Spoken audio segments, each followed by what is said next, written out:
Olá a todos, sejam bem-vindos aqui ao mais um evento da Garcia Moreno, onde hoje nós trataremos de um dos assuntos mais comentados dos últimos meses, assim podemos dizer, que é a tão falada reforma do imposto de renda. Um assunto que fugiu de todo aspecto exclusivamente tributário e adentrou até mesmo as discussões políticas no Brasil, especialmente porque ano que vem, 2026, é um ano de campanha, o que influenciou totalmente o andamento desse projeto, mas que finalmente parece que será promulgado pelo presidente da República. Já ultrapassou aí as casas legislativas, teve sucesso na aprovação pelo Poder Legislativo e agora segue para a sanção presidencial. Para falar desse assunto, eu estou aqui com o Renan. Boa tarde, Renan. Olá, William. Boa tarde. Seja bem-vindo. Obrigado. Estou aqui com o Luiz. Olá, Luiz. Seja bem-vindo. Boa tarde, William. Muito obrigado. Legal. Pessoal, e o projeto basicamente trouxe a famigerada correção da tabela. Todavia, nós vamos perceber que não é bem uma correção nos moldes que a gente estava acostumado.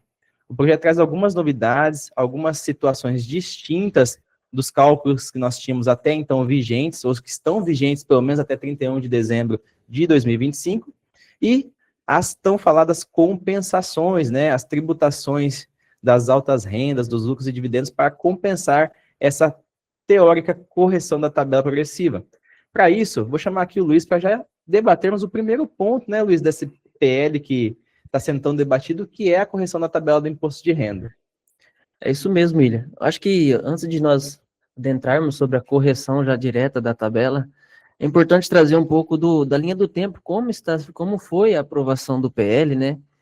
Esse projeto chegou lá na Câmara dos Deputados lá por meados de março, contudo, só apenas em outubro nós tivemos a aprovação do texto na Câmara dos Deputados e que chegou para a casa do Senado a partir de novembro de 2025. E uma celeridade, a partir de outubro, após a Câmara dos Deputados aprovar, já chegou no Senado, e em novembro de 2025 o Senado aprovou com uma celeridade até um mês. Menos de um mês, né? E diga-se de passagem ainda que nas duas casas foram aprovadas por unanimidade, Por né? unanimidade, perfeito. Com algumas ressalvas, tá certo? Que mais para frente eu vou trazer um pouco de alerta dessas ressalvas, que embora eles fizeram alguns destaques ali, foi retirado, contudo, contando que aqueles destaques estavam dentro de um outro, seja inserido dentro de um outro PL, de outro projeto de lei, mas e que traz impacto também no que nós vamos dizer, com o que nós vamos falar. Eu me lembro bem, né, Luiz, que nós falávamos aqui, inclusive nos podcasts, a gente está dizendo semanalmente como que caminhava esse projeto, que o Renan Calheiros fez de tudo aí para travar no Senado essa proposta, porque a verdade é que ele gostava e gostaria de trazer para si a autoria, e ele ali tentou impugnar a distribuição de lucros, a isenção para os lucros de 2025, a questão dos lucros do exterior, trazer tratamentos diferentes, mesmo a questão da atividade rural, que nós falaremos aqui, todos esses pontos nós trataremos aqui hoje, foram objeto de discussão, mas que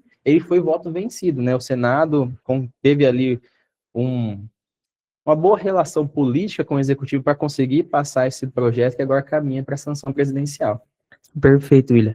E após a aprovação do Senado, que foi no último dia 6 de novembro, foi encaminhada ao presidente para ele fazer a sanção da lei. Contudo, até a data de hoje, nós não temos a tal lei sancionada, e tem até dia 27 de novembro para ele assinar a lei e tornar eficaz, que, sendo assinado, o próprio projeto de lei prevê que a entrada de vigor dessas medidas que estão no PL 1087 ocorrerão apenas a partir do dia 1 de janeiro de 2026. Importante destacar, né, pessoal, que nós falamos tanto de anterioridade, né, de proteção ao contribuinte da Constituição Federal.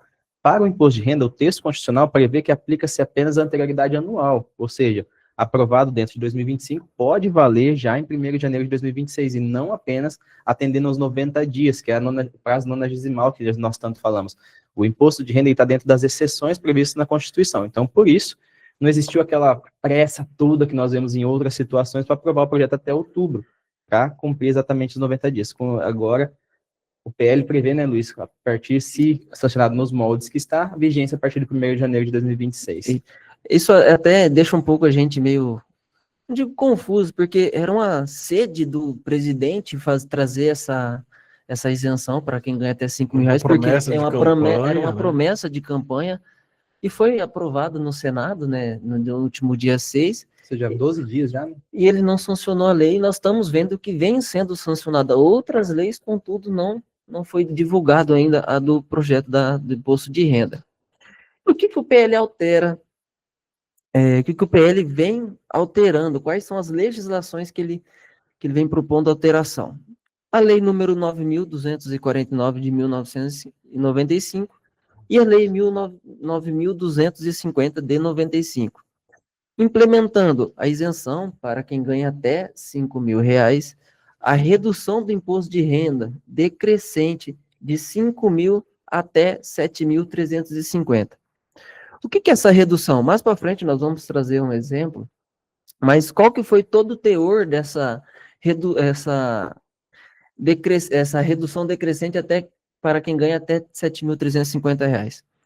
Em um cenário onde uma pessoa física ganharia ali 5 mil reais por mês, ela estaria isenta por conta que o governo implementou a isenção de R$ 312 lá, de forma que o redutor, essa isenção, deixaria o imposto devido a zero.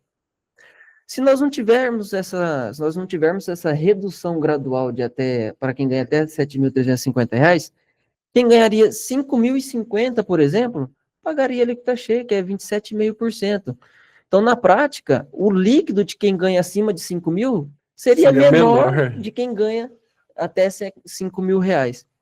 Então, foi uma forma deles fazer uma neutralidade tributária, trazer uma... Na verdade, atender a progressividade, que é o que o imposto de renda prevê, né? Toda a síntese do imposto de renda é ter uma progressividade para pagar mais quem ganha mais.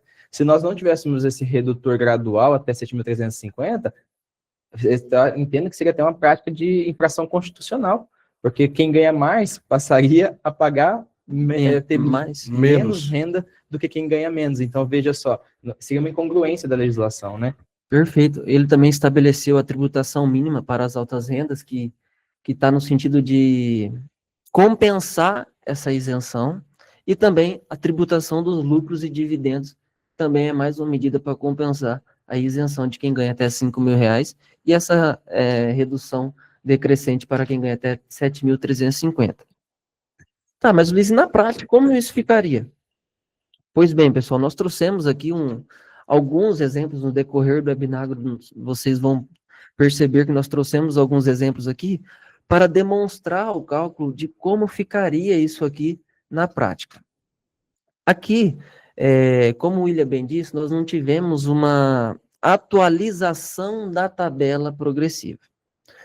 Nós tivemos uma imputação de uma faixa de isenção para quem ganha até 5 mil reais. É a criação de um redutor, né? Nós podemos dizer assim, né, Luiz? Uma metodologia diferente. Isso é crescida ao cálculo que já existia, e agora nós passamos a ter um fator final ali na apuração do imposto devido definitivo, assim por dizer, no mês, né? Perfeito. Então, dessa forma, se nós não tivéssemos essa redução, essa isenção desse redutor, a pessoa física que tivesse um rendimento bruto de 5 mil reais, ela teria o IR devido, um IR apurado de 312,89 dentro do período, seja ali salarial ou até mesmo um profissional autônomo. Ele teria um IR descontado do rendimento dele de 312,89. E esses 312,89, importante destacar, né, Luiz, que é um IR calculado pelas tabelas progressivas normais vigentes que a gente tem hoje e que está vigente. Perfeito, Renan. É um ponto muito importante, porque ela não vai deixar, ela teoricamente não deixou de ser vigente, só vão ser corrigida a última faixa e esse redutor decrescente que nós veremos. Com isso, ele teria um IR devido de 312, que seria descontado da pessoa física. Agora, com a vinda do PL 1087, esse 312 não é mais devido, de forma que, para quem ganha até 5 mil reais, a partir de 1 de janeiro de 2026, nós não teremos imposto de renda descontado na fonte. Acho que é interessante a gente falar um pouquinho aqui do cálculo, Luiz, porque em tese nós conhecemos aquilo que é natural. Nós vemos falando aqui do imposto de renda há algum tempo, porque primeiro que foi criado por esse governo atual foi o redutor simplificado nos ajustes mensais, nas Coisa que não apurações tinha mensais. antes, né? Nós não tínhamos isso, nós tínhamos apenas as deduções legais, INSS, dependentes. Primeira coisa que foi feita pelo governo para tentar aumentar a faixa de isenção para 2 salários mínimos na época. Pegar o desconto simplificado de 20% da primeira e da segunda faixa e aplicar já no mensal. Então, se nós pegarmos aqui, por exemplo, esse 607,20 é exatamente os 20% dos 2 salários mínimos, concorda? Sim. Então, isso foi uma novidade que nós já tivemos há algum tempo. Então, agora nós temos ali o 607,20 ou as deduções legais, INSS, dependendo daquilo que for mais vantajoso. Em tese, quando a gente fala de alguém que ganha R$5.000, é lógico que aqui vai ser mais vantajoso o desconto simplificado. Então, essa foi a primeira figura que nós tivemos. E aqui eu percebo que você aplicou exatamente a tabela progressiva que está em vigência, ou seja, 22,5%, que é a tabela que vai estar sobre 5.000 menos 607, correto? Perfeitamente, William. É isso mesmo. E com a aplicação da alíquota, nós chegamos no 988,38, que seria o IR devido. Contudo, nós temos a própria dedução da tabela progressiva. A primeira dedução Então, que sempre existiu, né? Sempre existiu. Não tem modificação alguma do cálculo. Então, nós chegaria nos 312,89 com essa dedução do IR devido, com a aprimoração com a implantação do PL 1087, essa faixa de isenção teria essa isenção mensal que ele propôs de 312, isentaria toda essa massa de quem ganha até R$5.000. Ou seja, quando a lei, o PL 1087 veio alterando a legislação, além de pegar o redutor que nós tínhamos já da tabela, que sempre existiu na tabela progressiva, né, que você sempre calculou a alíquota, imposto menos a dedução da tabela, nós temos agora uma redução de imposto devida que foi inserida pelo texto que até hoje não existe, né? Perfeito. Então, você perceba que nós não tivemos uma modificação da tabela progressiva, porque ela segue a mesma. A única diferença é essa isenção que o governo implementou. Seguindo, pessoal, nós vamos falar agora do redutor do IRPF de quem ganha de R$5.000 até R$7.350. O que acontece? Para alcançar essa progressividade, para não ter uma tributação em massa de quem ganha de 5.000 acima, para quem ganha acima de R$5.000, o governo propôs no PL 1087 esse redutor. E como que é realizado o cálculo desse redutor? Qual que é a finalidade dele? Pois bem, a finalidade dele é para quando chegar a pessoa física que ganha até 5.500, acima de 5.500, 5.600, 5.900, 6.500, até 7.350, à medida que você vai tendo rendimentos acima, você vai tendo um redutor menor. Ou seja, os 312 que começam em 5.000, vai reduzindo de forma que quando chegar a 7.350, ele se zera. Então, se nós pegarmos aqui, nós trouxemos um exemplo de uma pessoa física ou um profissional, um autônomo que pode prestar serviço na pessoa jurídica, ele deve atentar também nessas novas regras. Mesmo o rendimento de aluguel aí, né, que quem ganha nesse valor aplicar-se a mesma tabela progressiva, né? Eu acredito que é importante a gente trazer que todos aqueles rendimentos que está dentro da IN 1500, que ela fala que aplica-se a tabela, vai cair nesse cálculo. Todos aqueles rendimentos que a pessoa física, ou até mesmo aquele e até mesmo aquele autônomo que presta serviço para as pessoas jurídicas, vai aplicar este novo cálculo. A fórmula proposta pelo PL 1087 é a seguinte: para você achar o valor do redutor, você vai aplicar R$ 978,62 menos uma porcentagem de 0,13% vezes os rendimentos tributáveis sujeitos à incidência mensal. Tá, aqui já surge, quando a gente foi fazer esses cálculos, né, eu e o Renan, nós fizemos esses cálculos, surgiu já a primeira dúvida. Tá, esse rendimento tributável vai ser após o desconto simplificado ou bruto, né? O bruto? Pois bem, o redutor, para você chegar no valor redutor, ele deve ser aplicado sobre o rendimento bruto e não sobre o rendimento da base de cálculo do IR. Qual que é a diferença? Importante isso também.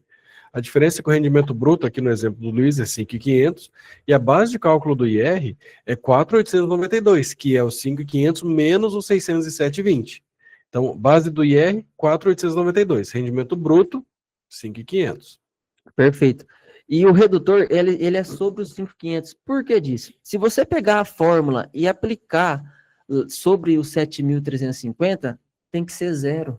Isso, o próprio texto do PL fala que em R$ 7.350 o redutor é zero. Então, se por acaso você aplicar esse redutor 7.350 e dar valor de redutor, abre o olho, se atente, por quê?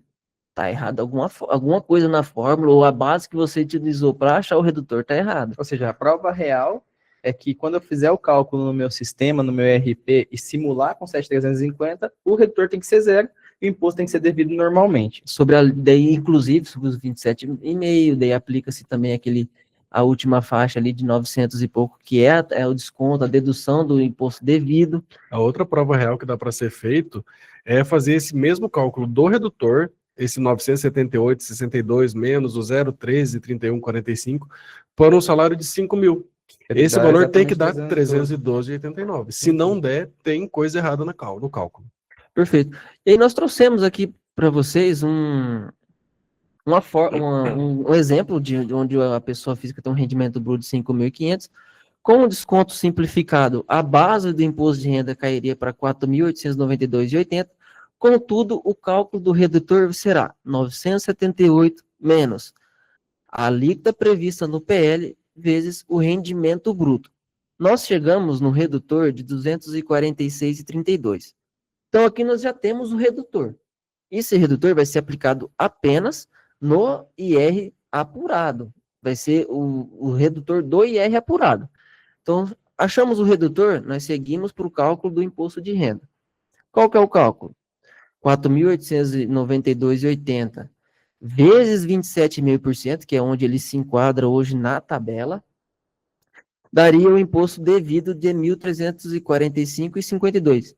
Deduzindo o desconto, a dedução prevista na tabela de 908,73, nós teríamos um IR apurado de 436,79. Então aqui, sem esse PL, vamos colocar aqui nos moldes de hoje, no que está hoje, 2025, esse seria o IR descontado da pessoa física e recolhido pela pessoa jurídica ou pela fonte pagadora. Ou seja, o carinha que ganha 5.500 aí, no líquido, só considerando o rendimento e o IR, ele ganharia ali 5.100, mais ou menos, pouco menos. Aí. Isso, em torno disso aí.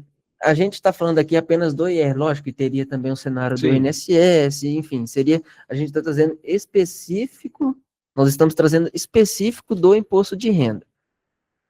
Contudo, com essa nova metodologia, será descontado desses 436,79 o redutor. A partir de então, a pessoa física vai ter um desconto apenas de 190,47, que é o quê? Os 436,79 menos o redutor de 246,32. Daí você fala, Luiz, então quer dizer que o que eu vou me beneficiar com a aprovação do imposto de renda é do redutor? Sim, é do redutor. Esse é exatamente o ganho que a pessoa física você vai ter. A pessoa física, ao longo dos anos, então, vai ter ali 246, vamos colocar aqui, vezes 12. Vai ser o que ela vai deixar de pagar de imposto de renda na fonte e vai cair direto no seu salário ou nos seus rendimentos. Perceba, pessoal, e aqui é uma opinião minha, tá? Eu acredito que esse redutor vai passar a ser uma convivência permanente nossa. A partir do momento que o PL for promulgado, nós temos alguns dispositivos, o Luiz vai falar um pouquinho adiante para nós, né, Luiz, sobre previsões de correções fixas anuais para a tabela. Possivelmente nós teremos correções desse redutor também. À medida que a tabela seja corrigida nos anos posteriores, esse redutor deverá ser corrigido também a fim de permanecer no cálculo vigente. Não acredito mais que nós voltaremos ao método antigo. Assim como o desconto simplificado veio e permaneceu, possivelmente esse redutor ele deve permanecer quando o PL for promulgado. O que isso significa? Que o nosso sistema, o nosso RP, principalmente você que trabalha com folha de pagamento, vai precisar ajustar o seu RP.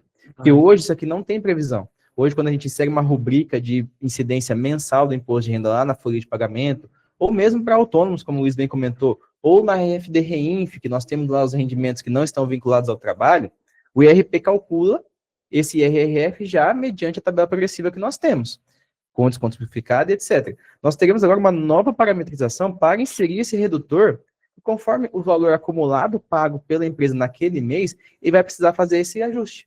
Perceba que de 312 para quem ganha 5 mil, foi para 246 para quem ganha 5.500. E isso vai reduzindo até chegar progressivamente, ou regressivamente, né, o redutor, Regressivo.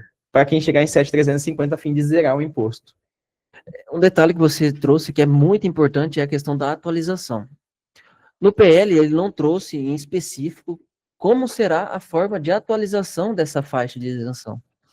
Contudo, lá no artigo 6º do próprio PL, ele trouxe o seguinte, o legislador trouxe o seguinte, que no prazo de 1 ano, o Poder Executivo enviará ao Congresso Nacional um projeto de lei com a previsão de política nacional de atualização dos valores previstos na legislação do imposto de renda. Isso por quê? Essa é toda a discussão do imposto de renda, porque a tabela progressiva todo mundo sabe que ela está defasada já há muito tempo. Nós já trouxemos em webinar, nós já trouxemos também em podcast que já tem cálculos de que o brasileiro seria ali uma faixa mínima para, vamos dizer, sobreviver, entre aspas, seria 7 mil. Então, entende-se que a isenção partiria daí. Então, esse novo atualização, entende-se que vai ser pela IPCA, pela inflação do período, né?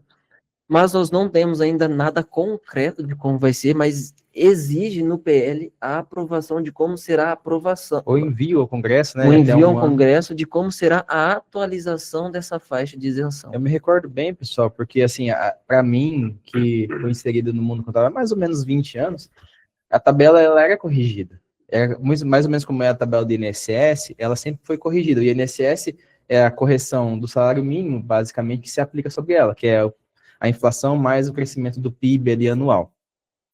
E o imposto de renda seguia, então a gente esperava, eu lembro da época que eu trabalhava até no RH, a gente esperava a correção da tabela e depois o imposto de renda para atualizar os ERPs.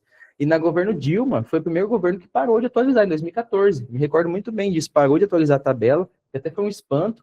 Qual que é a finalidade para atualizar a tabela? É que o imposto inflacionário vai se reagir. O imposto inflacionário vem sendo apropriado por todos os governos desde então. De 2014 até, basicamente, 2023, que foi a primeira correção do governo Lula, se eu não me engano, isso foi sendo apropriado por todos os governos. Houve inflação, o rendimento cresceu, o salário mínimo cresceu, e a tabela não foi corrigida de forma equivalente. Isso é uma política de justiça nacional, justiça social, eu diria. A ter finalmente em lei um dispositivo que obrigue a correção da tabela. Porque senão a gente vai estar pagando mais imposto indiretamente. É até injusto dizer que isso nunca existiu. Até eu me lembro que quando a gente fosse, mas não vai corrigir? Foi até um espanto, porque é tão óbvio.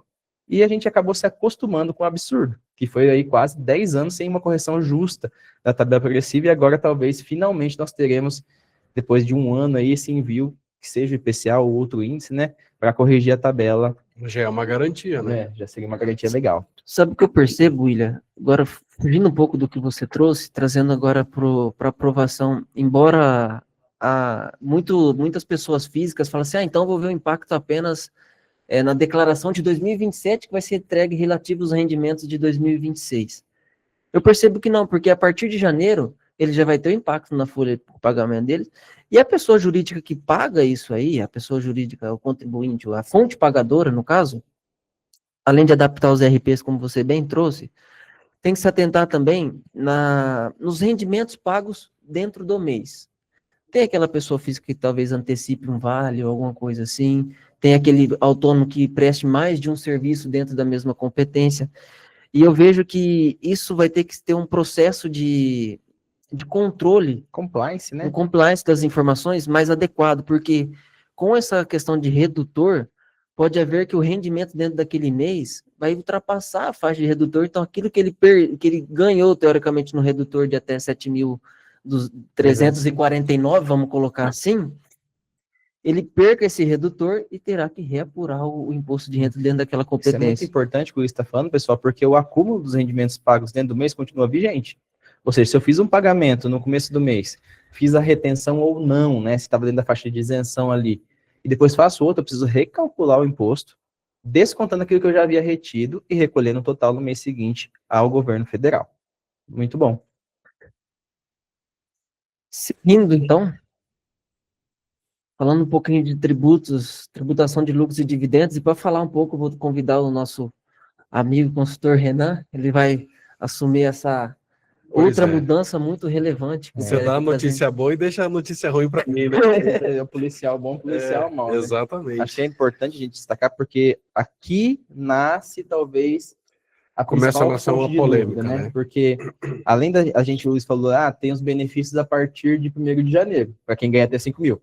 Mas teremos os Os malefícios ônus, né? também para quem ganha acima de 50 mil reais já a partir de 1º de janeiro, né, Renan? É isso aí. O que acontece? Como forma de compensação e desejo já de há muitos, né, pela padronização no padrão OCDE, que o Brasil é o que tributa menos lucro, e tem toda essa regra, vieram com essa aí, que agora os lucros que forem distribuídos acima de 50 mil reais dentro daquele mesmo mês, na mesma empresa, para a mesma pessoa física, terá uma incidência, então, de uma retenção na fonte de 10%. Independente do valor, se é 50 ou se é 500, será 10% a retenção do IR, e aí o que pode acalmar é que esses 10% vai entrar como uma antecipação do imposto devido. Beleza. Uma regra que é importante esclarecer sobre isso daqui.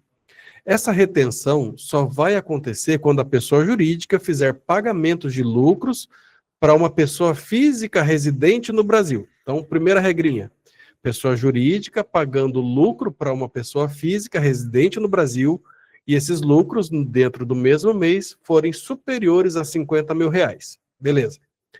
A outra regra é o seguinte, pessoa jurídica pagando lucros para pessoa física ou jurídica residentes do exterior, independentemente do valor. Então, são duas regrinhas. Se a pessoa física, quem está recebendo os juros, os lucros ou dividendos, forem residentes do Brasil, a regra é pessoa física e acima de 50 mil reais.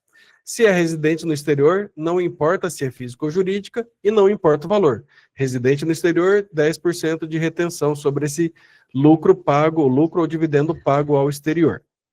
É legal destacar aí, né, Renan, que basicamente nós podemos afirmar que quando o sócio é pessoa jurídica, aqui no Brasil, não há retenção. Não mudou nada. Porque justamente nós não podemos ter um efeito em cascata aí de tributação, especialmente nos grupos empresariais, concorda? Exatamente.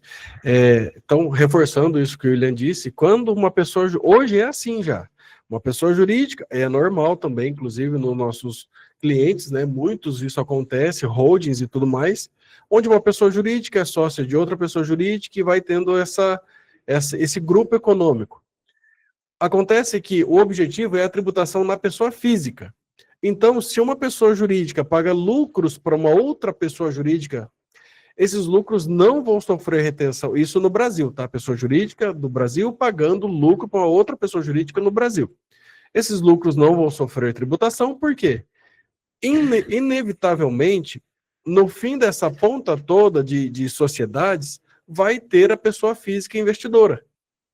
E aí é nesse momento que essa pessoa física receber dessa sequência de lucros pagos entre pessoas jurídicas, é onde vai incidir a retenção dos 10%. Até porque, né, Renan, quando a gente olha no grupo empresarial, o lucro de uma pessoa jurídica geralmente compõe o lucro de outra. Por quê? Sim. Por equivalência. Equivalência. A equivalência carrega o lucro de uma para outra até chegar na controladora final, que nós chamamos, que basicamente é o quê? Vai ser tributado apenas aquele lucro do grupo consolidado. Eu estorno o lucro entre as próprias pessoas jurídicas, as operações, e tributar-se-á apenas quando a pessoa física receber o lucro do grupo, né? Isso não aí. Apenas aqueles lucros intermediários. Não, seria quase um regime cumulativo de IRPF. Exatamente. Tributo, até chegar no final. E aí, um outro ponto... Oi, Luiz, pode ficar à vontade. Acho que o importante destacar aqui, Renan, que inclusive já foi dúvida de alguns clientes nossos, é a questão da tributação dos 50 mil. Ele dentro da própria competência, se a pessoa física receber vários pagamentos ou várias distribuições de lucros, essa vai compor também a base para realizar a retenção dos 10 mil. Ou seja, se no dia 10 eu recebi 25 mil de distribuição de lucros, no dia 20 do mesmo mês eu recebi mais 20, e no dia 30 eu recebi mais 30, superou já as bases dos 50 mil. Naquela lá vai ter a Ele retenção. vai ter que se somar todos esses valores e E no aplicar. último pagamento, que é o de 30, eu tenho que reter o 10% sobre o total do pagamento. Isso mesmo. Inclusive, isso está previsto no texto do projeto de lei, que diz assim, ó. Caso haja mais de um pagamento, crédito, eu gosto desses termos, pagamento, crédito, emprego ou entrega de lucros, isso aqui quer dizer o seguinte, não é só a empresa fazer o Pix para a conta do sócio, que é a distribuição de lucro, não. Se os sócios, pessoa física, decide que vai aumentar o capital social daquela empresa usando lucro, juridicamente aquilo é uma distribuição de lucro. E se essa distribuição de lucro para aumento de capital for superior a 50 mil reais, está sujeito aos 10% também. Porque como é que isso funciona? Vamos lá na declaração da pessoa física, do sócio. As cotas de capital do cara, que está lá na ficha de bens e direitos, vai aumentar. Vamos imaginar que seja 100 mil reais. Vai aumentar esses 100 mil reais. E qual que é a origem desses 100 mil reais? Lucros. E esses lucros é direito de quem? Do sócio que está aumentando esse capital. Logo, na ficha de rendimentos isentos, vai ter lá uma informação de distribuição de lucro equivalente a 100 mil reais, que foi o valor usado para aumento de capital dele. Então, isso tudo está dentro desses termos. Pagamento, crédito, emprego ou entrega de lucros à sua pessoa física. E aí o texto diz justamente isso que o Luiz explicou. Se tem mais de um pagamento dentro do mesmo mês, da mesma pessoa jurídica para a mesma pessoa física, vai ter a retenção dos 10%. Esse é um detalhe muito importante, porque pode ser que a pessoa física fale assim, tá, mas no texto fala acima de 50, mas ele não visualiza esse detalhe na legislação, que pode ser que dentro, não seja nem de má fé, mas por uma desatenção ele vai lá e distribui dentro do mesmo período, né, dentro do mesmo mês, 3 pagamentos que superem e não faz a retenção. Aí lá no ajuste anual vai ter que recolher com juros e multa, vai perder os juros e a multa, consequentemente, e no ajuste anual vai verificar também um outro fator que a legislação incluiu, que é o RPF, mas que o William vai trazer mais para frente. Legal, Luiz. Pode avançar para nós, por favor. Dentro dessas tributações, temos aqui uma polêmica, né? Porque é o seguinte, o texto do projeto de lei, né, o texto proposto, garantiu uma isenção para os lucros que forem apurados até 2025, dizendo que esses lucros que forem apurados até 2025 não sofrerão a retenção dos 10%, nessas condições que eu falei anteriormente, mas que para isso precisa ter alguns requisitos. O primeiro deles é que essa distribuição tenha que ser aprovada até 31 de dezembro de 2025. E aqui começa a nascer o primeiro problema. Por quê? Contabilmente, a gente não pode aprovar uma distribuição de lucro no período corrente. Eu tenho que aprovar aquilo que já passou, né? Até porque não tem, pela incerteza de ter lucro no exercício corrente. Na ata, tudo pode. Na ata você pode colocar lá que fica previamente aprovada a distribuição de lucro, mas isso não quer dizer que juridicamente vai ter valor. Por quê? Eu não tive o lucro ainda para poder ter certeza que aquilo poderá ser efetivamente distribuído.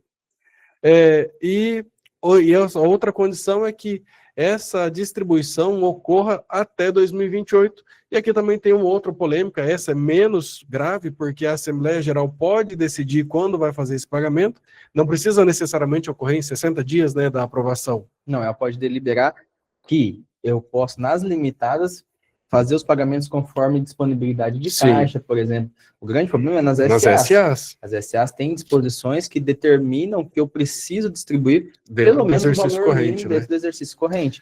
Então, nós temos aí a primeira incongruência da legislação tributária, que é essa, que é de cunho tributário, com a legislação societária. E até sobre isso, né, Luiz, o CFC emitiu um comunicado para... É isso mesmo, isso que eu ia até comunicar aos nossos clientes e os ouvintes que estão nos acompanhando. O CFC se pronunciou a respeito desse dispositivo, solicitando inclusive o veto. Por quê?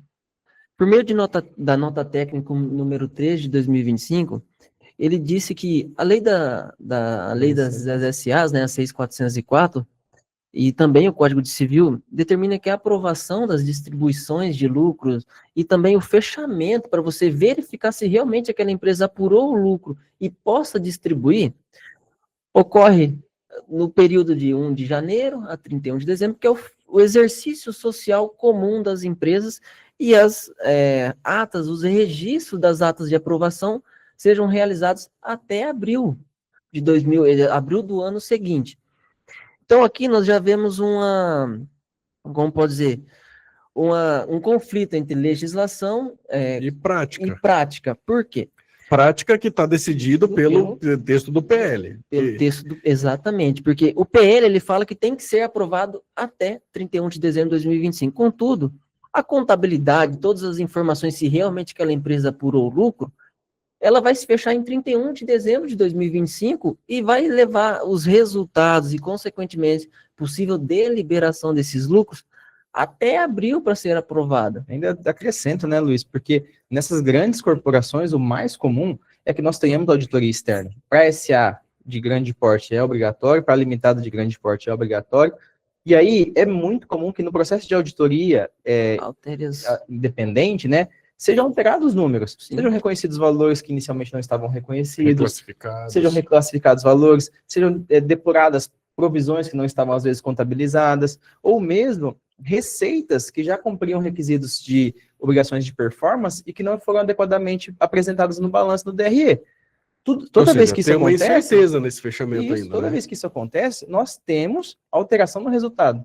E aí todo aquele valor que eu aprovei em ata, ele vai ser alterado e ela perde eficácia. E foi esse ponto que o CRC trouxe, porque ele fala assim que ele vai fringir os princípios constitucionais, porque o que adianta eu fazer uma aprovação de ata e ter que reclassificar depois por conta das auditorias, ou até mesmo retrabalho, vai ter que refazer a ata e vai perder o prazo que está previsto na legislação. E vamos combinar uma coisa aqui, né, pessoal? A gente pode dizer, o brasileiro já gosta de um jeitinho. É muito comum você ver atas que vão ser elaboradas posteriormente com data retroativa. E aí nós começamos a ver documentos que têm incerteza jurídica sendo elaborados por imposição de uma lei que não faz qualquer sentido. Ou seja, parece o quê? Que aqui o legislador não conhece o mínimo de legislação societária, o mínimo da prática contábil de fechamento de balanço. É o mínimo aqui, não estou falando nem de algo profundo. É o mínimo saber que no último dia do ano não há como você ter certeza do resultado apurado. Essa foi uma infelicidade, principalmente, acho que os lucros que tem lá na reserva de lucros acumulados até lá 2024, isso não tem problema. Porque em 2025, beleza, é possível aprovar, deliberar sobre ele, definir quanto que vai distribuir, sem problema. O problema está exatamente em 2025. E aí eu acho que foi até uma grande infelicidade do legislador em colocar essas duas condições que são incongruentes, elas não se conversam, não é possível pôr isso em prática. E o legal que a gente se baseia pela nota técnica, o CFC falou assim, ele só pede assim, seja verificado esse único, exclusivo ponto, porque isso vai dar divergência por conta da lei a lei societária e a lei que possível aprovação do PL. Inclusive, nessa nota técnica está sendo recomendado o veto nesse trecho da legislação, justamente por causa que é impossível colocá-lo em prática e pela insegurança jurídica que ele pode causar. A grande verdade, né, pessoal, vamos combinar, é que o governo quis morder mais um pedaço. Poxa, 2025, a lei não é vigente, nós estamos no final de novembro, as empresas já fizeram seu orçamento, já programaram sua distribuição, instituições que são de capital aberto, já informaram a CVM, já declararam aos seus investidores quanto vão distribuir de dividendos, e agora vem uma possibilidade de tributação posterior durante o ano, é um absurdo. E aí começam as brechas para a judicialização. Toda lei que vem no Brasil a ser promulgada, ela tem uma brecha para judicialização, justamente porque o governo quer extrapolar a competência. Se nós teremos a correção da tabela a partir de 1º de janeiro de 2026, se a tributação do IRPFM dos lucros ocorre a partir de 2026, por que cargas d'água eu quero tributo sobre o lucro de 2025? Não faz qualquer sentido isso. Então, é uma incongruência, é uma forma de morder mais o contribuinte, de arrancar mais o couro do contribuinte, que não faz qualquer sentido. Então, aqui, a gente espera, né, e aqui até parabenizar o CFC, porque a gente às vezes fica criticando, né, essas entidades representativas pela posição. Não faz qualquer sentido, basta que a lei seja promulgada com o dispositivo falando que os lucros de 2025 sejam e continuam isentos, e que a lei teria vigência para os lucros distribuídos e apurados a partir de 1º de janeiro de 2026. Eu vou mais além um pouco, William, porque isso foi pauta, inclusive, na votação do Senado. um dos deputados, dos senadores, eu não me recordo o nome agora, ele trouxe justamente o que nós estamos falando aqui, que as empresas só fecham o balanço até 31 de dezembro de 2025 e aprovam a distribuição de lucro No ano seguinte. no ano seguinte. Como que o PL prevê essa questão de tem que aprovar em ata a distribuição até 31 de dezembro? Mas o que acontece? Se eles fizessem esse ajuste no texto, teria que voltar A Câmara dos à Câmara dos Deputados para aprovar, retornar ao Senado e, posteriormente, ser levado novamente. E qual que era o risco disso acontecer? Não ser votado na Câmara dos A Deputados. oposição A tentar... oposição foi muito forte contra os lucros e dividendos ali na Câmara. A gente lembra disso, principalmente o partido, o PL, né? Bateu muito forte, querendo aumentar faixas de isenção e etc. E quase não passou ali na Câmara esse texto. Então esse era o risco que tinha, e aí eles acharam por melhor deixar da forma como está. E esse é o grande problema que a gente tem hoje, que esperamos que talvez essa sanção presidencial do projeto de lei não tenha saído ainda, por conta da análise desse grande risco que tem com relação a esse ponto de fragilidade no PL de 1087. E aí aqui a gente tem alguns exemplos para demonstrar para vocês e até para frisar como é que funciona o cálculo. O cálculo é simples, que todo mundo já conhece, vai ter o dividendo pago, o lucro pago no determinado mês, e vai a aplicação da alíquota de 10%. Essa alíquota não é progressiva, é alíquota fixa de 10%. E aí o dividendo pago a uma pessoa física no Brasil de R$80 mil, teria uma retenção, então, de R$8 mil. E se eu faço um pagamento, né, a PJ faz o pagamento de um lucro ou dividendo para uma pessoa física ou jurídica no exterior, independentemente de valor, aqui a gente colocou R$20 mil, por exemplo, teria uma retenção ali de até R$2 mil de imposto de renda retido na fonte. Mas isso aí tudo, ele vai fazer parte de uma outra tributação. E aqui seria o que eles chamam da tributação das altas rendas, dos R$600 mil até R$1.200.000, que daí aqui acho que talvez seja o grande vilão da história, que faz a efetiva compensação. Até porque essas tributações, essas retenções sobre os lucros, elas são consideradas antecipações, ou seja, podem ser restituídas. O que eu vejo aqui, Renan, o pessoal focou muito nos 10% sobre os 50 mil, mas aí não é o principal ponto do PL. A criação do IRPFM é uma novidade, talvez, assim, que muda o paradigma da tributação de renda no Brasil. Eu acredito que ela, sim, é o principal foco e que dá um novo destino. O que você falou é muito real. Os 10% sobre lucros e dividendos, ele é uma mera antecipação, a forma do governo antecipar a caixa. Exato. Mas ele não é efetivo. Ele vai se sujeitar a um ajuste anual, como a gente já tem. Vai ser um segundo ajuste anual que nós teremos aí para quem se enquadra como contribuinte de alta renda, que é o que nós debateremos agora. Ou seja, para fazer o cálculo da retenção agora na declaração de ajuste, tem mais um fator que precisa ser levado, mais dois, né? Eu vou falar um, você vai falar o outro. Que precisa ser levado em consideração, cálculos complexos, que precisam ser levados em consideração para fins de apuração do imposto a pagar ou a restituir.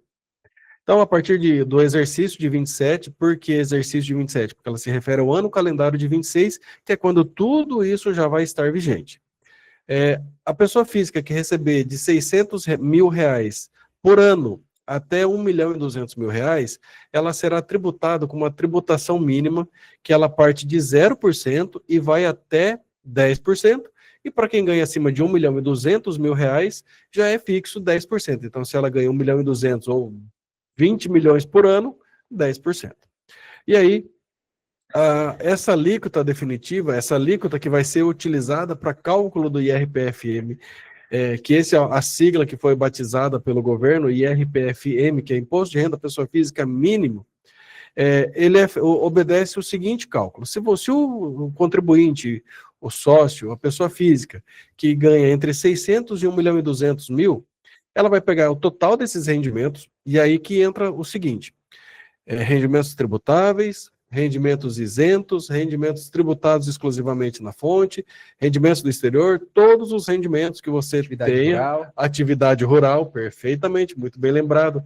Então, todos esses rendimentos serão utilizados para verificação desse limite. Se tudo isso der menos de R$1.200.000 e mais do que R$600.000, vai ser necessário fazer essa fórmula, aplicar essa fórmula de cálculo que está na tela para vocês aí. A alíquota do IRPFM, né, em percentual, vai ser igual. Todos esses rendimentos, dividido por 60 mil, vai chegar num valor menos 10. E aí, isso vai fazer o efeito de progressividade de 0 até 10%. Um exemplo bem clássico, né, que é a prova real, eu sempre gosto de usar a prova real, é o seguinte: se a gente pegar 600 mil reais, que é o mínimo, dividir por 60, dá 10. Quando eu faço menos 10, zero. Ou seja, até 600 mil, o IRPFM é zero.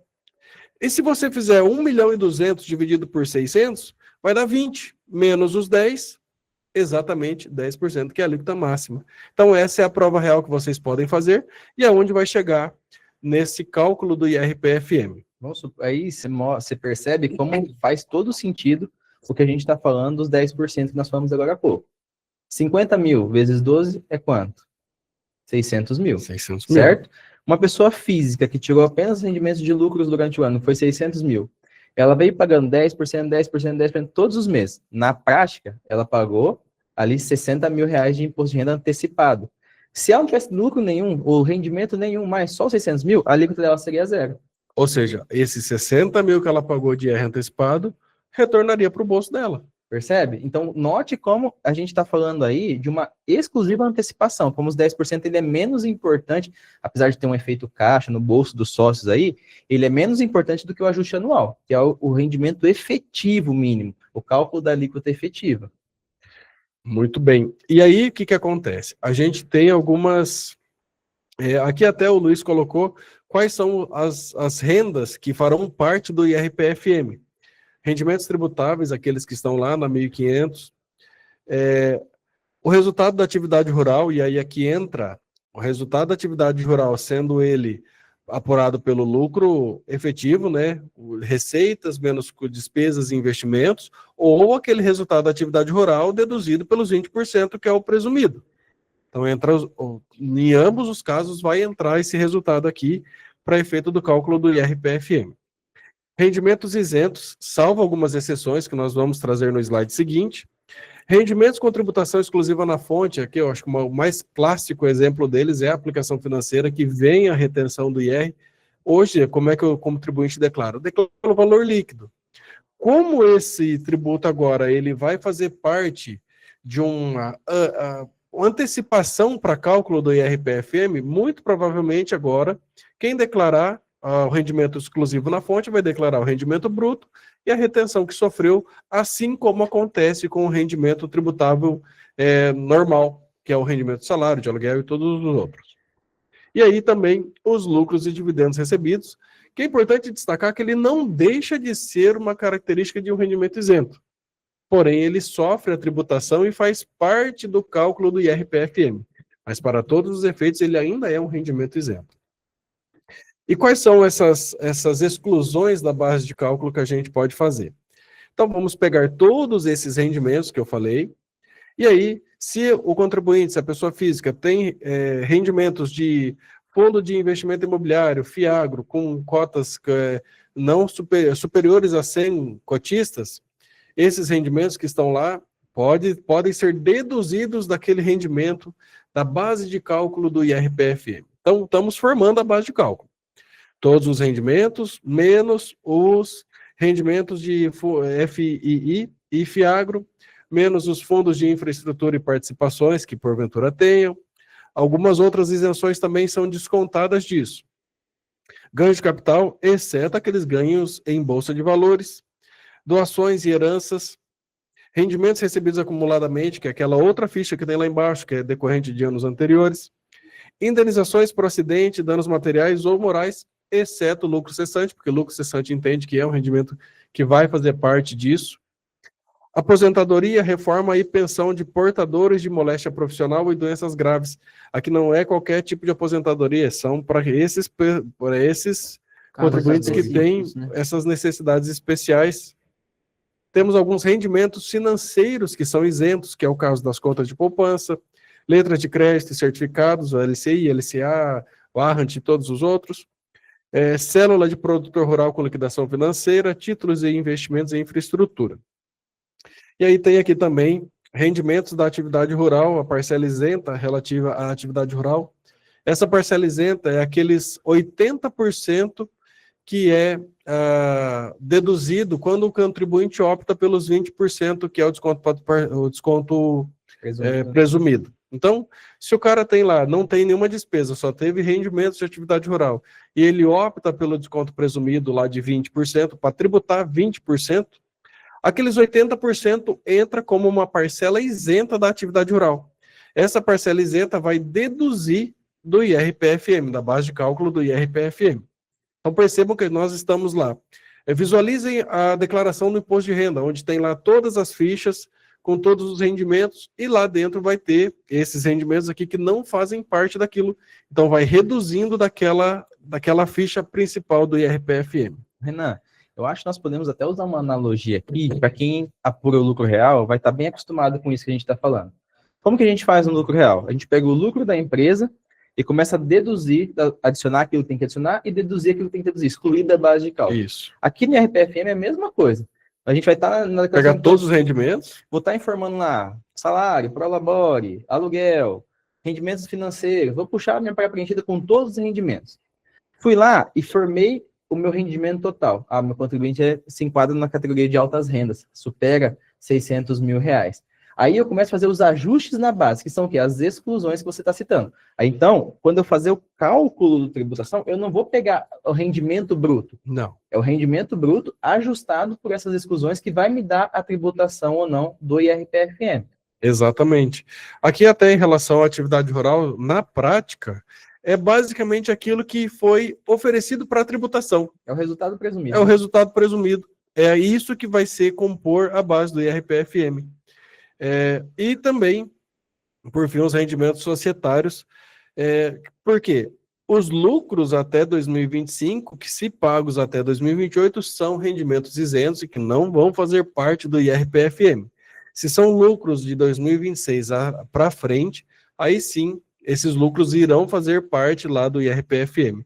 Isso é muito importante ter bem em mente também, justamente por causa da isenção, e isso pode trazer toda a diferença no cálculo. Com certeza. Apresentado esses valores, vamos aqui a alguns exemplos práticos. Vamos tomar por premissa o cenário 1 ali, que o contribuinte só tenha tido rendimento de distribuição de lucro em 2026. Ele não teve prolabore, ele foi um sócio investidor que não atuava na empresa, então só teve rendimento de lucro, e isso foi tudo que ele recebeu durante o ano inteiro. Esses 1 milhão, quando a gente aplica a alíquota, aquela formulazinha que eu passei para vocês mais cedo, total dos rendimentos dividido por 60 mil menos 10, vai chegar numa alíquota efetiva de IRPFM de 6,66%. Isso vai trazer, então, que eu tenho uma alíquota de 6,66% que será calculado sobre o meu total dos rendimentos de IRPFM. Como ele só teve esse rendimento, o meu IRPFM foi de R$ 66.600. Beleza, sem problemas. Quanto que era a alíquota de retenção do IR sobre os lucros e dividendos pagos em 2026? 10%. Então, se eu tive 1 milhão de lucros recebidos, eu sofri uma retenção de 10%, equivalente a R$ 100 mil. Logo, eu terei a restituir R$ 33.400 lá na declaração do imposto de renda, ou seja, dos 100 mil que me foi retido durante o ano, 33.400 me retorna em forma de restituição e minha tributação, meu IRPFM devido, foi de R$ 66.600. Ou seja, minha alíquota mínima, e aqui, perceba, pessoal, por isso que a gente fala que agora eles passam a tributar os lucros e dividendos. Esse contribuinte só recebeu lucros e dividendos. Em tese, se ele não teve nenhum outro rendimento, até 2025 ele seria totalmente isento, não teria alíquota nenhuma. Agora, além de ter sido 100 mil, ele vai ficar com uma alíquota efetiva mínima, e aí que é o argumento do governo. A tributação mínima dele vai ser de 6,66. Isso é o definitivo. E aí teríamos 66 mil de tributação sobre os lucros e dividendos. Isso mesmo. E aí o cenário 2, uma alíquota um pouquinho menor. Um rendimento total de R$ 750 mil, e aqui dentro desse rendimento, hipoteticamente, teve lá alguns rendimentos de aplicação financeira, teve lucros de 2025, não, de lucro não, mas teve alguns rendimentos de aplicação financeira, teve rendimentos de salário, rendimentos aí de aluguéis, e isso gerou, então, uma alíquota mínima de 2,50%. Beleza? 2,50% vezes os 750, que seria o total a base do meu IRPFM, daria R$ 18.750 devido de IRPFM. Percebam que ele já é uma alíquota progressiva. No cenário 2, o contribuinte tinha menos rendimentos totais, e uma alíquota menor de 2,50, que é exatamente o cálculo que está ali, ó, 750 dividido por 60 mil menos 10.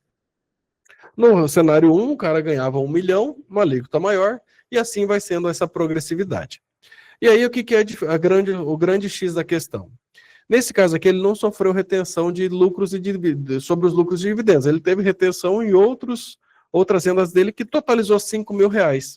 Isso faz com que ele tenha ainda um valor adicional a ser recolhido dentre os 18.750 que era o devido, menos os R$5 mil de IR antecipado, e ele teria que ainda fazer mais um desembolso de R$13.750. O que é importante esclarecer para vocês aqui nessa questão do IR antecipado para o IRPFM? O texto do projeto de lei que vai ser sancionado diz que sobre esse valor da tributação mínima do IRPFM, a gente vai poder fazer as seguintes deduções. O imposto de renda das pessoas físicas devido na declaração de ajuste anual, que é o tributo que já está sobre os rendimentos tributáveis e todos aqueles outros rendimentos que está lá, que é as antecipações que você vai fazer. Ou que os IRs antecipados durante o salário, prolabore, que foi retido durante o ano. Pode também deduzir desse IRPFM. Então, nesse exemplo dos R$5 mil aí, vai entrar ali também o IR sobre os rendimentos tributados exclusivamente na fonte. Então, aplicação financeira e outros rendimentos que você tem lá exclusivo na fonte. Dentro desses 5 mil também temos outra possibilidade, que são os tributos do imposto de renda que foram retidos de acordo com o artigo do 1º ao 13 da lei do 14.754, que é a tributação de offshore, de trusts, rendimentos de aplicação financeira no exterior e outros mais.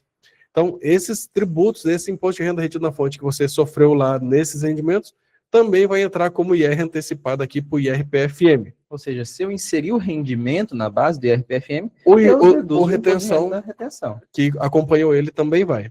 E aí, por fim, os demais retenções, como essa retenção sobre lucros de dividendos, que não é um rendimento tributável, mas tem a retenção sobre esse valor.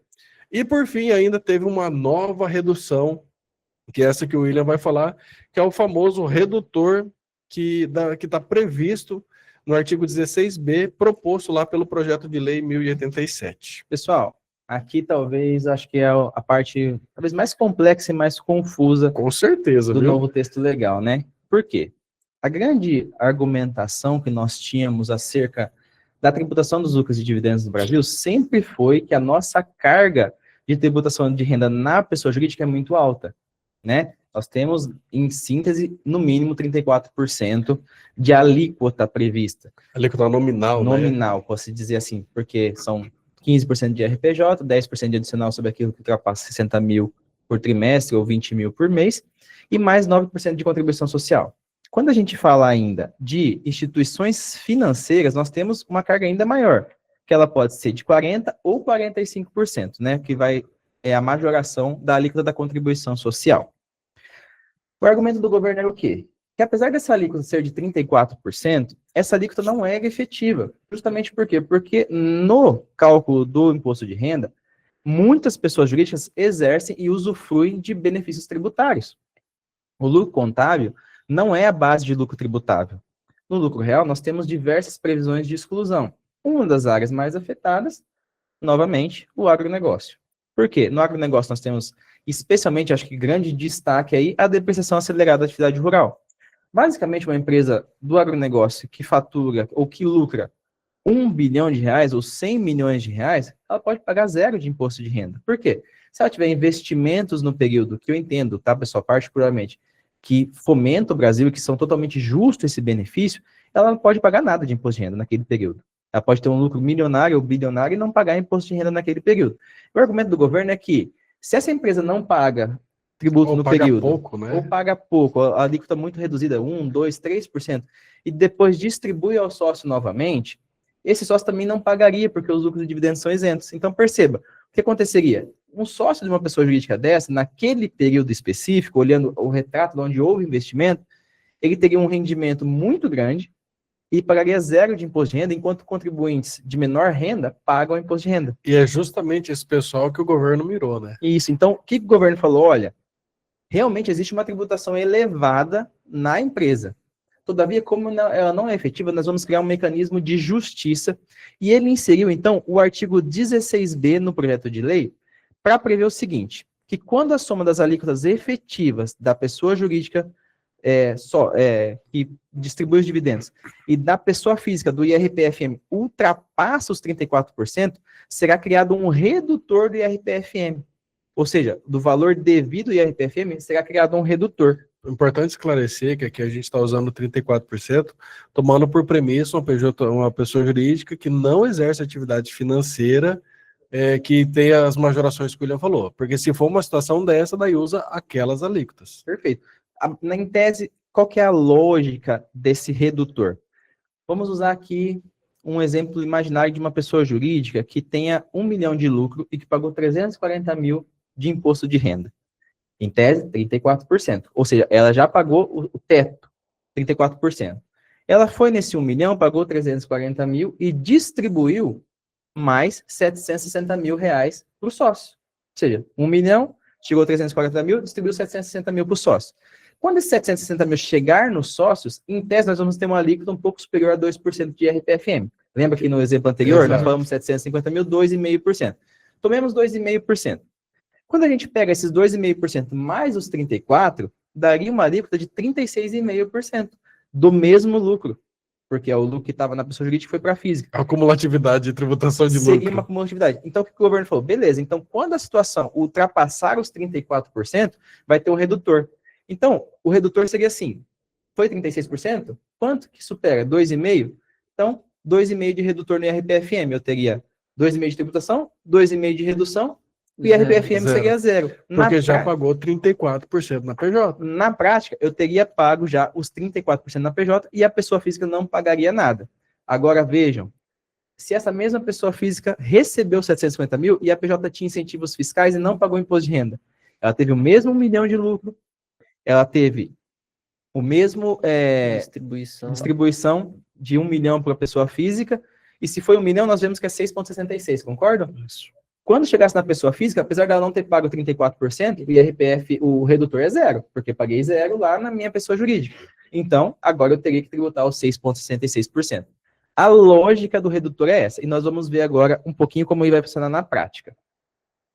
Tomemos aqui por premissa uma pessoa jurídica que apurou um lucro contábil, tá, pessoal? Então, vamos começar a separar as caixinhas e os conceitos. Lucro contábil apurado na ECD, beleza? Isso, aprovado pelas normas contábeis, sem nenhuma adição, sem nenhuma exclusão, sem nenhuma compensação. É o lucro da DRE. Lucro da DRE. 100 milhões de reais essa pessoa jurídica pagou no período. Essa pessoa jurídica calculou lá no valor dela, um exemplo hipotético aqui, 28 milhões e 26 mil reais de IRPJ contribuição social. Nesse mesmo período, vamos lá, vamos acompanhando os passos aqui. Ela foi e distribuiu 3 milhões aos seus sócios. 3 milhões, nós sabemos que é superior ao 1 milhão e 200 que o Renan trouxe para nós. Logo, teríamos uma alíquota de IRPFM em tese de 10%, porque supera o teto de progressividade. Então, 300 mil. Então, nós teríamos aqui pago 28 milhões. Olha só o cálculo que nós trouxemos aí. Pode passar, Luiz, por favor. 28 milhões. Qual que é a alíquota efetiva na pessoa jurídica? 28 milhões, 0,26, dividido por 100 milhões, que é o meu resultado contábil. Uma alíquota efetiva de 28,02%. Então, nós descobrimos aí a primeira alíquota. Quanto que nos lucros da pessoa jurídica eu calculei? 28,02%. Perfeito. Aí agora eu vou para a pessoa física. Vou saber quanto que essa pessoa física pagou de IRPFM. Se eu falei lá que o valor de 3 milhões possui uma alíquota de 10%, nós temos mais 10% de tributação sobre os 3 milhões. Então, veja aqui que o redutor, como que seria criado esse redutor? 10% de RPFM, ou seja, que foi calculado na pessoa física, mais 28,02% na pessoa jurídica, que é a alíquota efetiva, nós teríamos uma alíquota total sobre os lucros e dividendos de 38,02%. O que a legislação fala? O projeto de lei veio falar assim, beleza, desse valor, dessa alíquota efetiva total entre pessoa física e pessoa jurídica, você deve descontar a alíquota nominal da pessoa jurídica, que é os 34%, que é o teto de tributação. Logo, nós teríamos, então, um excedente aí de 4,02% de tributação sobre esses lucros e dividendos. Por quê? 38,02 menos os 34. Legal, Ida. Então, eu tive ali 4,02 de excedente. O que eu faço com esse excedente? O que a legislação fala é o seguinte, sobre o valor que a pessoa física iria tributar dos 3 milhões, então veja que eu não... distribuição de lucro, só sobre a distribuição de lucro. Nós estamos falando sempre do RPFM, tá, pessoal? A pessoa jurídica morreu os 28 milhões lá, não mexo mais. Mas na pessoa física, em tese, quando a pessoa jurídica distribuiu, ela foi lá e reteve 10%. Só que esses 10% tem um redutor agora de 4%. Então, o que eu vou pegar? Eu vou pegar os 3 milhões vezes os 4% e vou calcular quanto que foi o meu excedente. Aqui, 3 milhões vezes 4,02%, 120.780. Nesse cenário, quanto que é o IRPFM sobre esses lucros? 179.220, que é os 300 mil que foi retido por ocasião da distribuição e da capitalização, olha só, menos o meu redutor de 120 mil. Então, nessa situação aqui, nós teríamos um segundo ajuste que possivelmente permitiria uma restituição parcial, porque superou-se os 34% de tributação da pessoa jurídica, então a pessoa física, quando ela tributou 10%, uma parte desse imposto volta para ela. Notem aí, pessoal, que quando a gente está falando disso, a gente está falando de um cálculo que não vai ser simples. Por quê? Nós vamos ter o cálculo do RPFM que o Renan falou, nós vamos ter outros tributos, outros rendimentos envolvidos lá no RPFM, e esse redutor aplica-se exclusivamente sobre os lucros e dividendos. O que é importante a gente destacar aqui, tá? Aqui no exemplo, para facilitar o entendimento, a gente colocou uma pessoa física que teria somente lucros e dividendos, tá? Todavia, o que a legislação fala? Que quando eu tenho um IRPFM, um contribuinte já estava sujeito ao IRPFM em alguma alíquota determinada, a soma da alíquota efetiva é apenas pela diferença entre o IRPFM que ele teria antes dos lucros e dividendos e depois dos lucros e dividendos. O que isso quer dizer? Simplificando. Tomemos, por exemplo, uma pessoa física que antes de eu calcular os lucros e dividendos, ela já estaria sujeita, ela tem 750 mil reais de rendimento. O Renan bem falou ali. 2,5%. 2,5% é o IRPFM dela. Aí, quando eu vou lá e insiro os lucros e dividendos, o IRPFM dela sairia de 2,5% para 10%, que é o que está aqui. Na cálculo da alíquota efetiva, eu não vou considerar os 10% nessa situação. Eu vou considerar a diferença entre a alíquota que ela tinha antes dos lucros e dividendos e a alíquota que ela tem posteriormente. Então, 10% menos 2,5%, eu teria 7,5% para considerar. Nesse exemplo prático aqui, se nós tivéssemos esse cenário, nós teríamos 7,5% mais 28,02% e não os 10%. Então, é apenas o acréscimo. O objetivo, né, que é para evitar um excedente de tributação sobre lucro. Isso, perfeito. Sobre o lucro e dividendo. Por quê? As demais receitas, os demais rendimentos da pessoa física não foram tributados na pessoa jurídica. Portanto, não faria sentido aplicar o redutor também aos demais rendimentos. Então, esse acréscimo de alíquota que se verifica no IRPFM antes do lucro e posterior ao lucro é que eu vou calcular a alíquota efetiva sujeita ao redutor. Nós temos um exemplo aqui que talvez vai ficar ainda mais claro para vocês perceberem aqui como que ficaria esse cálculo. Pode passar, Luiz. Ó, tomemos aqui uma pessoa física, por exemplo, que está fazendo a sua declaração de ajuste anual. Ela recebeu 66 mil de prolabore por ano, no ano, né, pegou os seus rendimentos e declarou. Recebeu mais aluguéis de 50 mil reais. E recebeu ainda lucros de dividendos de 3 milhões de reais. Quando o Renan falou da BRPFM, ele falou para nós que nós vamos somar todos os rendimentos. Somamos todos os rendimentos, deu 3 milhões e 116. Aí a gente olha naquela lista e vê se tem alguma exclusão da base. Desses rendimentos aqui, nenhum deles deve ser excluído. Não é LCA, não é ganho de capital, não é poupança. Todos eles sofrem tributação. Tomemos, por exemplo, então, uma pessoa que ela calculou e ela teria, então, um IRPFM de 10%. Por quê? Supera os nossos 1 milhão e 200. Portanto, 10% sobre 3 milhões e 116 R$311.600 seria o IRPFM dele. Todavia, a gente vai lembrar o seguinte, nós temos que aplicar o redutor. A pessoa jurídica já pagou 28% sobre esses lucros. Então, eu aplicaria o redutor que nós calculamos no slide anterior, 120.780. Logo, nós teríamos um IRPFM devido de 190.820. Se eu tenho 190.820 devido de IRPFM, nós teríamos aí um prolabore médio sobre o rendimento de 5.500 aí mensal, uma retenção total de 2.285. E por que o aluguel não teve retenção? Aqui não teria retenção porque estaria dentro dos 5.000 de isenção, né? Perfeito. Então aqui nós já tomamos exemplo, né, pessoal, de uma regra vigente em 2026. Ou seja, 5.500 nós teríamos aí uma alíquota de R$192 por mês de retenção, que daria nos 12 meses 2.285. Os rendimentos de aluguéis não teriam sofrido rendimento e não teriam sofrido retenção nenhuma. Por quê? 5.000 estaria isento, aqui nós estamos falando de um rendimento até abaixo de 5.000. E sobre o lucro de dividendos, nós teríamos 10% sobre os 3 milhões, que daria 300 mil. Então, se o meu IRPFM devido após o meu redutor do 16B é de 190 mil, olha, quando eu deduzir os 2.235 do IR sobre o prolabore e os 300 mil sobre lucros de dividendos, eu ainda teria um saldo negativo, ou seja, o valor a restituir do IRPFM de 111 mil. Se eu não tivesse, olha só, se eu não tivesse esse redutor, ou seja, se a lei não tivesse previsto essa visão consolidada entre pessoa jurídica e sócio, eu ainda ficaria devedor de IRPFM. Por quê? 111 para 120, ainda sobraria 9 mil para mim recolher. E aqui que é uma observação importante também a ser feita aqui.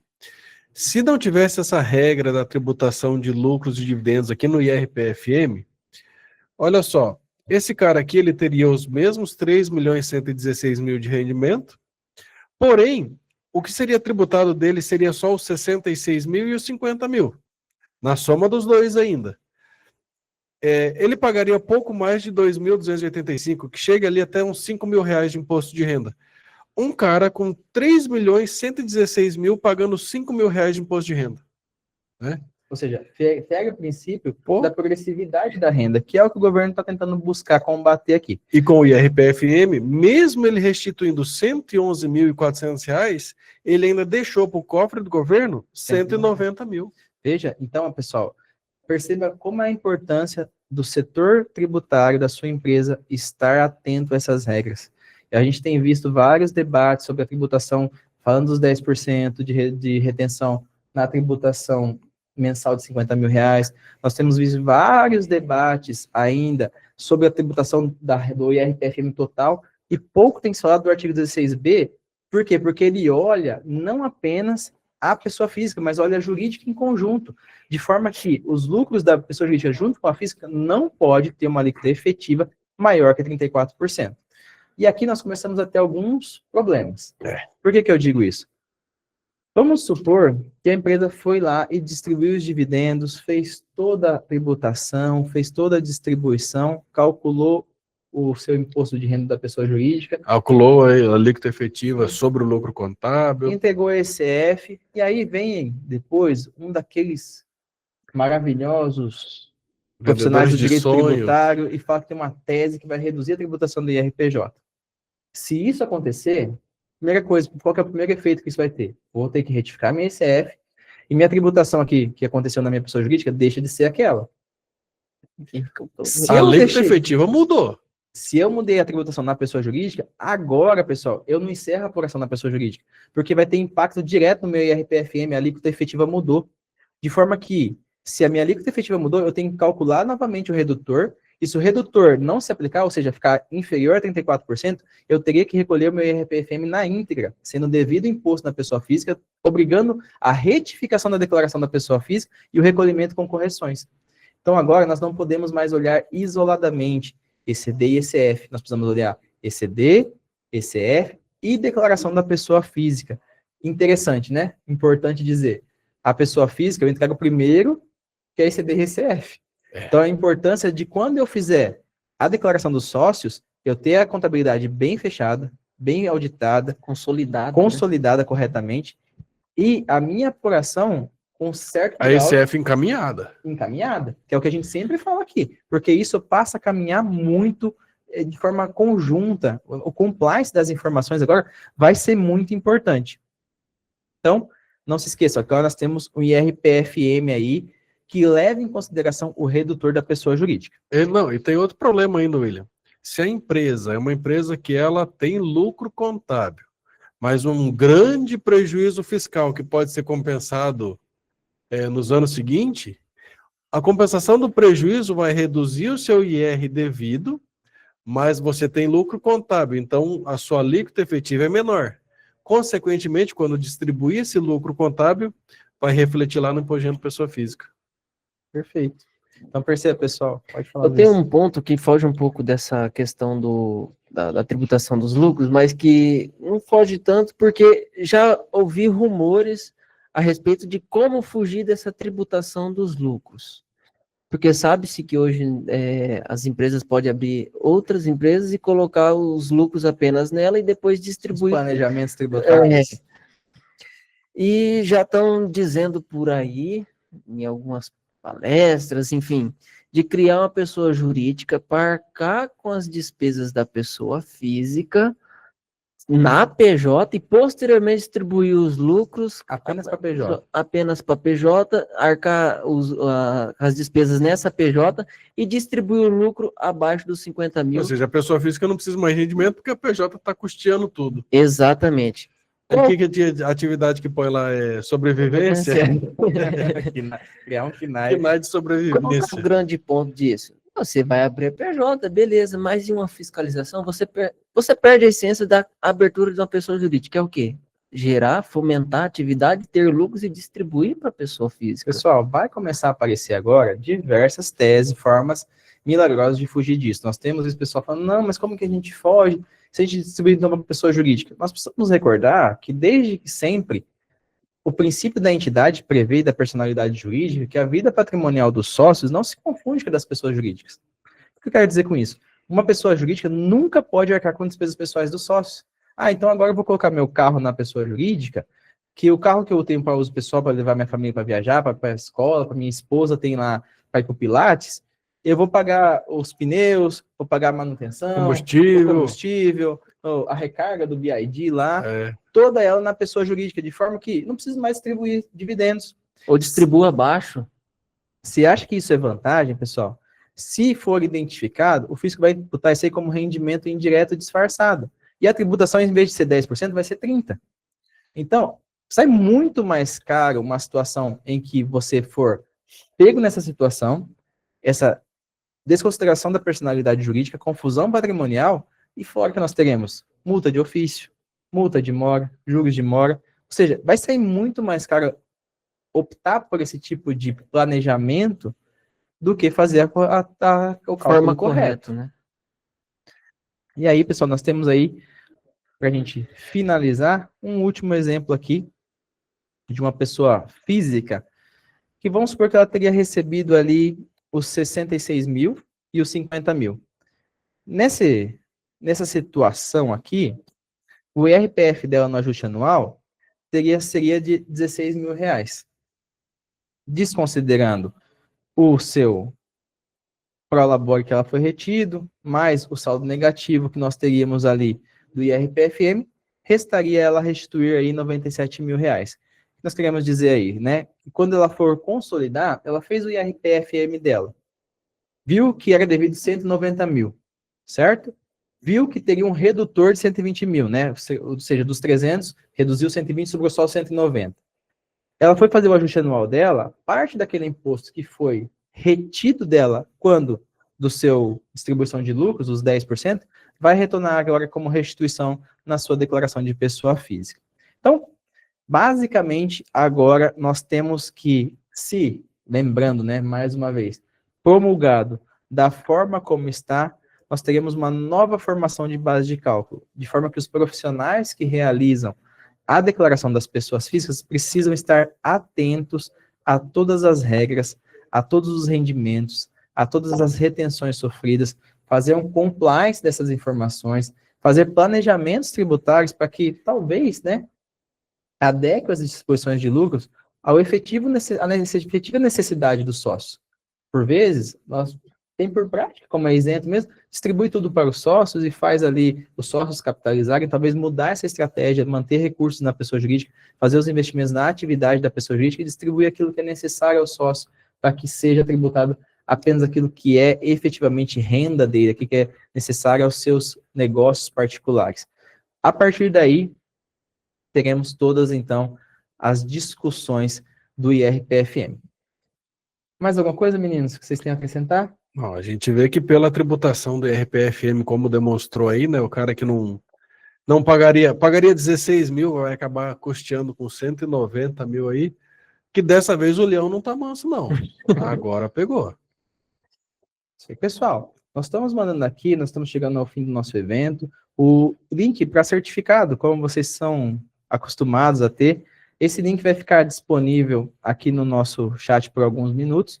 Se você precisa desse certificado, é só acessar, preencher os dados, lembrando, né, é necessário que esse certificado seja preenchido com os dados da sua corporação, que é registrada aqui na Garcia Moreno, com seus dados corporativos, e você vai receber o certificado no seu e-mail.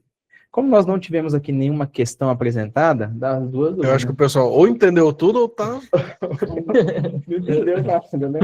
De toda forma, pessoal, nós estaremos à disposição de vocês para tirar essas dúvidas, para debater, para conversar sobre o projeto de lei ali na consultoria. Tendo dúvidas, se a sua diretoria está com dúvidas, nos chame para uma reunião, converse, nós vamos ter muita alegria em participar com vocês do planejamento tributário agora da renda a partir de 2026. E claro, né, assim que a lei for promulgada, a gente vai noticiar vocês aqui. Com certeza, estará disponível no nosso portal e vocês terão todo esse material, inclusive, que está aqui agora, que nós apresentamos para vocês, estará disponível na sua área de downloads para que vocês possam conferir os exemplos, debater internamente, difundir dentro da sua corporação essa nova tributação que nós teremos a partir de 2026. Da nossa parte, muito obrigado, Renan. Obrigado, William. Muito obrigado, Luiz. Eu agradeço. Muito obrigado para a nossa equipe de produção que está sempre conosco aqui. E a você, muito obrigado por mais uma vez dedicar aqui quase 1h30 do seu tempo para debater com nós as alterações tributárias e ficamos disponíveis ali na consultoria. Um forte abraço a todos.